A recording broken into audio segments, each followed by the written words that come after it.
में क्या कहेंगे? और फैसले में फर्क होता है। ये फैसला हुआ है। हमारा एनकाउंटर भी हो सकता है, हमारा एनकाउंटर भी हो सकता है।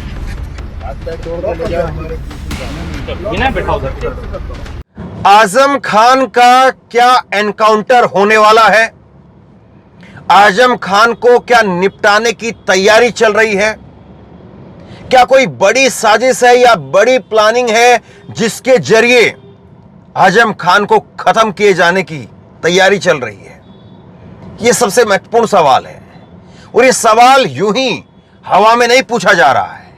यह सवाल इसलिए पूछा जा रहा है क्योंकि आज सुबह सुबह आजम खान को, उनके बेटे को, उनकी पत्नी को खबर आती है कि अलग अलग जेल में शिफ्ट किया जा रहा है। आजम खान को सीतापुर जेल के अंदर, अब्दुल्ला आजम जो उनके बेटे हैं उनको हरदोई जेल के अंदर, और आजम खान की पत्नी तंजीमा फातिमा को उनको जो है वो रामपुर जेल के अंदर शिफ्ट किया गया है। और आज सुबह सुबह जब अब्दुल्ला आजम और आजम खान को अलग अलग किया जा रहा था, उस वक्त में आजम खान ने मीडिया से कहा कि उनका एनकाउंटर हो सकता है। बहुत सारे सवाल हैं। योगी आदित्यनाथ की सरकार, उनकी पुलिस पहले ही बहुत सारे एनकाउंटर को लेकर के घिरी हुई है। आजम खान का यह कहना बहुत बड़े अपने आप में सवाल खड़े करता है। सबसे पहले मैं चाहूंगा एक बार आप आजम खान ने क्या कुछ कहा है विस्तार से एक बार जरा देखिए, उसके बाद इस पर आगे बात करेंगे। हमारा एनकाउंटर भी हो सकता है। आप लोग, कुछ भी हो सकता है। नहीं बैठ पाएंगे, नहीं हम बीच में नहीं बैठ पाएंगे। बीच में नहीं, बिल्कुल नहीं बैठ पाएंगे। हमारा आदमी नहीं है, हमारी कमर ही नहीं है इसका भी, हम बीच में नहीं बैठ पाएंगे। नहीं, हम नहीं बैठ सकते। चलो बैठ जाओ, हाथ पैर तोड़ के ले जाओ, हमारे दूसरी बात नहीं। बिना बैठा उधर थोड़ा सा अंदर हो जाइए। नहीं, बिल्कुल नहीं। खिड़की से आजम खान को जिस वक्त वैन में बैठाया जा रहा था तो उस वक्त में भी आजम खान काफी नाराज जो है वो नजर आए और आजम खान ने कहा कि मेरा हाथ पैर तोड़ दो आप लोग। ये बातें जो है आजम खान की तरफ से कही गई। अब सोचिए कि एक शख्स जो कि उत्तर प्रदेश की राजनीति की धुरी रहा है, एक शख्स जो उत्तर प्रदेश में कैबिनेट मंत्री रहा है, कई बार का विधायक रहा है, सांसद रहा है, वो शख्स और उसका बेटा, और आपको ये बताने की आवश्यकता नहीं है कि किस वजह से आजम खान आज जेल के अंदर है। आजम खान ने अभी जब उनको सजा सुनाई गई उनके बेटे के मामले में, और उनके बेटे का मामला भी क्या है आपको मालूम है? आजम खान के बेटे के ऊपर आरोप लगा और बीजेपी के विधायक आकाश सक्सेना, उन्होंने आरोप लगाया और उन्होंने फर्जी प्रमाण पत्र का आरोप लगाया कि प्रमाण पत्र दो हैं इनके पास में, जन्म प्रमाण पत्र और ये बर्थ सर्टिफिकेट को लेकर के उन्होंने आरोप लगाया। और उसके बाद में 7 साल की मैक्सिमम सजा जो इस केस के अंदर हो सकती थी, मैक्सिमम सजा 7 साल की वो हुई। और अगर 3 साल से कम की सजा होती तो जमानत के लिए अप्लाई कर सकते थे, लेकिन 3 साल से कम की नहीं बल्कि 3 साल से ज्यादा, मैक्सिमम 7 साल की सजा हुई। और उसी वजह से वो जमानत के लिए अपील भी नहीं कर पाए और अदालत से ही सीधा उनको जेल के लिए भेज दिया गया। और अब तीनों को आजम खान, उनके बेटे और उनकी पत्नी को अलग अलग कर दिया गया है। आजम खान से जब पूछा गया कि इस फैसले को लेकर के क्या कहेंगे, आजम खान ने कहा कि यह फैसला है, इंसाफ नहीं है। सुनिए जरा। तो मैं क्या कहेंगे? और फैसले में फर्क होता है। ये फैसला हुआ है जी। तो क्या फैसले के खिलाफ आप इसमें अपील करेंगे? विचार करेंगे, हमारे वकील लोग करेंगे विचार। तो क्या लगता है सजा पे आपको ज्यादा दिखती है? कल से ही पूरे शहर को मालूम था, आपके छोटे चैनल्स पर चलने लगा था कितनी सजा होनी है। क्या कहें इससे ज़्यादा, ये भी मालूम था कितनी सजा होनी है, कल से मालूम था। आप ही के चैनल पर चल भी रहा था, अब आपने जजमेंट देख लिया होगा।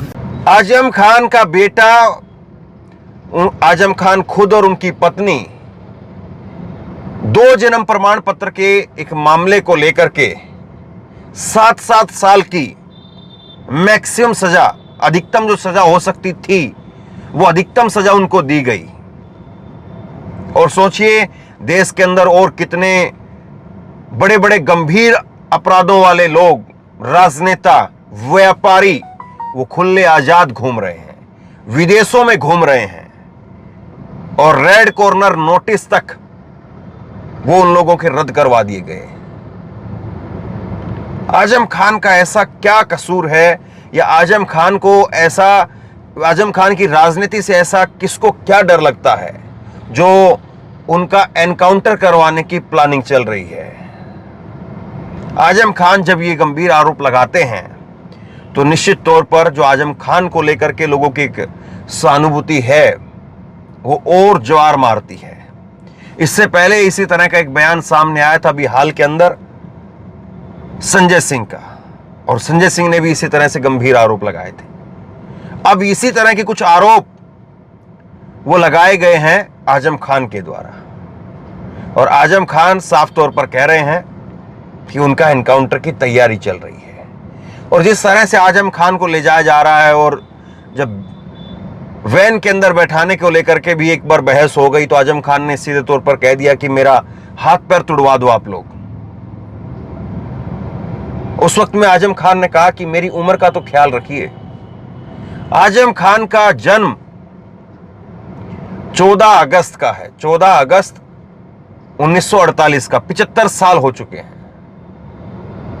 75 साल की उम्र है उनकी, और 75 साल की उम्र उनकी और 74 साल की उम्र तंजीमा फातिम की, और अब 33 साल की उम्र उनके लड़के की है। और अब पूरा का पूरा परिवार 7 साल की सजा के लिए अंदर जा रहा है। एक बार फिर से सुनिए थोड़ा सा वो हिस्सा जब आजम खान कह रहे हैं कि उनका एनकाउंटर करवाया जा सकता है। सुनिए। हमारा एनकाउंटर भी हो सकता है, आप लोग कुछ भी हो सकता है। नहीं बैठ पाएंगे, नहीं हम बीच में नहीं बैठ पाएंगे, बीच में नहीं बिल्कुल नहीं बैठ पाएंगे। हमारा आदमी नहीं, हमारी कमर ही नहीं है इस काबिल, हम बीच में नहीं बैठ पाएंगे। नहीं, हम नहीं बैठ सकते। चलो बैठ जाना, हाथ पैर तोड़ के ले जाओ, हमारे दूसरी बात नहीं। चलो बिना बैठा उधर, थोड़ा सा अंदर हो जाइए। नहीं बिल्कुल नहीं, खिड़की से देश में वैसे तो कई नेता जेलों में गए हैं, सालों सालों भर तक जेलों में रहे हैं, कई अलग अलग मामलों को लेकर के जेल में रहे हैं, लेकिन मैंने अपने पत्रकारिता के कैरियर के अंदर ऐसा कोई नेता नहीं देखा जिसको उसके बेटे की जन्म प्रमाण पत्र 2 पाए जाने पर मैक्सिमम 7 साल की सजा हुई हो। मैंने ऐसा कोई नेता अपनी पत्रकारिता के दौरान नहीं देखा है, ना ही कोई ऐसा दूसरा उदाहरण मैंने पढ़ा है कि जहां पर किसी नेता के बेटे के 2 जन्म प्रमाण पत्र पाए गए हों, उसको लेकर के 5 साल पहले यानी 2019 में एक केस दर्ज होता है, और अब जो है उसमें केस के अंदर फैसला आता है और केस में अधिकतम सजा उसके बाद में सुना दी जाती है। इसी तरह से राहुल गांधी के केस में हुआ था, अधिकतम सजा, मां नानी के केस में अधिकतम सजा दे दी गई थी, 2 साल की सजा, और लिहाजा उनकी जो सदस्यता थी सांसद की वो चली गई थी। लेकिन उसके बाद सुप्रीम कोर्ट में जब मामला पहुंचा तो फिर उसके बाद में वहां से उस दोस्त पर जो है वो रोक भी लगाई गई और फिर उनकी सदस्यता भी बहाल हुई। आजम खान के मामले में मुश्किल ये है कि उनका जो केस है उसमें सबसे बड़ा उनके ऊपर जो आरोप है वो ये है कि फर्जी प्रमाण पत्र बनवा करके उन्होंने अपने बेटे को चुनाव लड़वाया। वैसे तो ये क्राइम है और इस क्राइम के लिए जो सजा होनी चाहिए वो सजा दी भी गई है, लेकिन उसमें अधिकतम सजा दी जानी।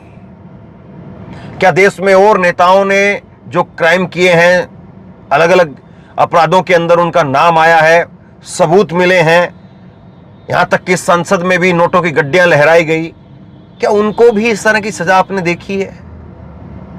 खुलेआम विधायकों की खरीद फरोख्त हो रही है, क्या उसको लेकर के आपने इस तरह की कोई सजा का कोई प्रावधान या कुछ देखा है? वहां पर तो आजम खान के बेटे ने अपनी एक, चलिए ठीक है कि उनकी एक विधायक की जो है सदस्यता उन्होंने हासिल कर ली, वो विधायक बन गए, और ये भी मान लेते हैं कि चलिए वो फर्जी प्रमाण पत्र का सहारा लेकर के बने हैं। लेकिन यहां पर तो खुलेआम पूरी की पूरी सरकारें गिरा दी जाती हैं। एक विधायक क्या 20-20 विधायक रातों रात पाला बदल जाते हैं, एक महीने तक गुवाहाटी के अंदर असम में बैठे रहते हैं, लेकिन कोई कहीं पर कार्रवाई होती है क्या? और आजम खान के मामले में क्या हो रहा है ये आप लोग नहीं देख रहे हैं क्या? आजम खान के इस मामले से देश की राजनीतिक और खास करके अल्पसंख्यक वो किस तरह से देख रहे हैं? आजम खान के मामले को लेकर के ये इस बार जरूर हुआ है कि अखिलेश यादव जो आजम खान के मामले को लेकर के बहुत सॉफ्ट नजर आते थे, इस बार जो है वो अखिलेश यादव खुल करके जरूर बोले हैं। उन्होंने ट्वीट भी किया है, कई बार जो है वो आजम खान को लेकर के उन्होंने अब पत्रकारों से भी कहा है कि आजम खान को शायद उनके मुसलमान धर्म होने की वजह से ये सब कुछ उनके साथ हो रहा है।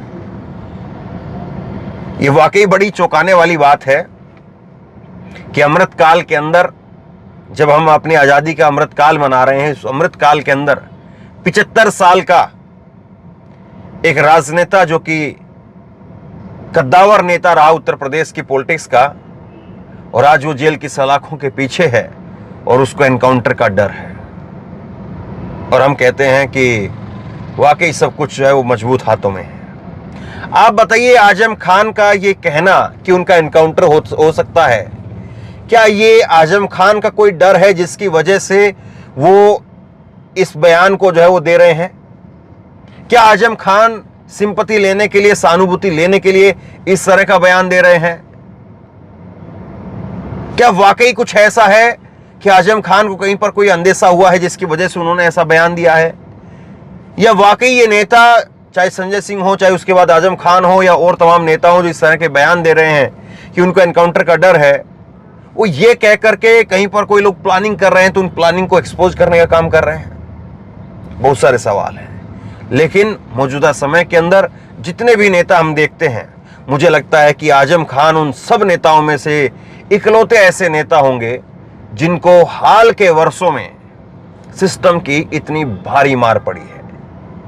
ये मैं हाल के वर्षों के नेताओं के ट्रैक रिकॉर्ड देख करके आपको इस बात को कह रहा हूं। आप बताइए, आजम खान ने जो कहा है उसको लेकर के आप क्या सोचते हैं? नीचे कमेंट बॉक्स में अपनी राय लिख करके जरूर बताइए। इस वीडियो को शेयर कीजिए, लोगों तक पहुंचाइए, और इसी तरह की तमाम खबरों के लिए ऑनलाइन न्यूज इंडिया को सब्सक्राइब कीजिए। धन्यवाद।